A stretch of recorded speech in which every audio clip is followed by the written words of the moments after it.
Hello friends, Siragadikka ஆசை என்ற எபிசோடில் என்ன நடக்கலாம் அப்படிங்கிறத பற்றி பார்க்கலாம். இன்றைக்கான எபிசோட் கலகலப்பான இன்ட்ரெஸ்டிங்கான எமோஷனல் ரொமான்ஸ் எபிசோட் அப்படின்னு சொல்லலாம். முத்து மீனா கிட்ட ஸ்மார்ட் ஒர்க் வேணும், ஹார்ட் ஒர்க் மட்டும் பத்தாதுன்னு சொல்லிட்டு மனோஜும் ரோஹிணியும் பேசிக்கிட்டு இருக்காங்க. ரவியும் சுருதியும் முத்து மீனாவுக்கு சப்போர்ட் பண்ணி பேசுகிறாங்க. இப்போ விஜயாவுக்கு நகை வாங்கிட்டு வந்திருக்க விஷயமா இப்போ மனோஜ் சொல்கிறது மட்டும் இல்லாமல் வீடு வாங்க போகிற விஷயம் எல்லாம் தொடர்ந்து அப்படியே சொல்லிக்கிட்டு இருக்காங்க. இதெல்லாம் கேட்டு விஜயா ரொம்ப சந்தோஷப்படுறாங்க.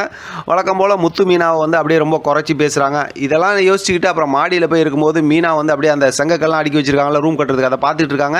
இப்போ முத்து அதெல்லாம் பார்த்துட்டு நீ கவலைப்படாத அப்படிங்கிற மாதிரி பேசிட்டு இதெல்லாம் யோசிச்சு ரெண்டு பேரும் பேசிக்கிட்டு இருக்காங்க. அப்போ பார்த்தா இவங்க வீடு வாங்கி தனியாக போயிடுவாங்க. ரவி சுருதியும் எப்படியாவது தனியாக கூட்டு போகணும்னு சொல்லி சுருதியோட அம்மா பிளான் பண்ணிக்கிட்டு இருக்காங்க. இப்படி எல்லாரும் போயிட்டா நம்ம தான் தனியாக ஆகிடுவோம் அப்படிங்கிற மாதிரி மீனா ரொம்ப ஃபீல் பண்ணி பேசுகிறாங்க. முத்துவும் அது சம்மந்தமாக ஃபீல் பண்ணி பேசுகிறாங்க. அப்படின்னா நம்ம அதாவது அவங்க யதார்த்தமாக பேசுகிறாங்க, நம்ம மட்டும்தான் இங்கே தனியாக இருப்போம் அப்படிங்கிற மாதிரி. அந்த நேரத்தில் அவங்களுக்குள்ளார ஒரு குட்டியாக சூப்பராக ஒரு ரொமான்ஸ் நடக்குது. அடுத்து பார்த்தோம் அப்படின்னா அங்கே ரோஹிணி அவங்க அம்மா வீட்டுக்கு போகிறாங்க. அங்கே கிறிஸ் பார்த்தோம்னா ஹோம்ஒர்க்லாம் முடிச்சுட்டு இருக்காரு. இப்போ அங்கேயும் போய் அவங்க அம்மா கிட்ட இந்த மாதிரி வீடு வாங்க போகிற விஷயத்த சொல்லும்போது அவங்க அம்மா சொல்கிறாங்க, நமக்கு என்ன இருக்குதோ அந்த மாதிரி வாழை கற்றுக்கோ, அகலக்கால் வச்சோம்னா வாழ்க்கை நிம்மதியாக இருக்காதுன்னு சொல்லி அவங்க அம்மா அட்வைஸ் பண்ணுறாங்க. அதனால் ரோஹிணி ரொம்ப கோவப்படுறாங்க. இப்போ ஸ்கூலுக்கு கூட்டிகிட்டு போகிறதுக்காக கிறிஸை எல்லாம் ரெடியாக சொல்கிறாங்க. ரெடி ஆனதுக்கப்புறம் நான் கூட்டிகிட்டு போயிட்டு அங்கே போய் ஸ்கூலில் விட்டுட்டு வரேன்னு சொல்லிட்டு ரோஹிணி அவங்க அம்மா வீட்டிலேருந்து கிறிஸை கூப்பிட்டு கிளம்புறாங்க. இங்கே பார்த்தா அண்ணாமலை வேலைக்கு போகிற விஷயமா பேசுகிறாங்க. உடனே முத்து இருந்துட்டு அதெல்லாம் போகக்கூடாதுன்னு சொல்லி கலங்கி பேசுகிறாங்க. வீட்டில் இருக்கவங்கலாம் மாறி மாறி ஒவ்வொருத்தரும் ஒன்று பேசுகிறாங்க.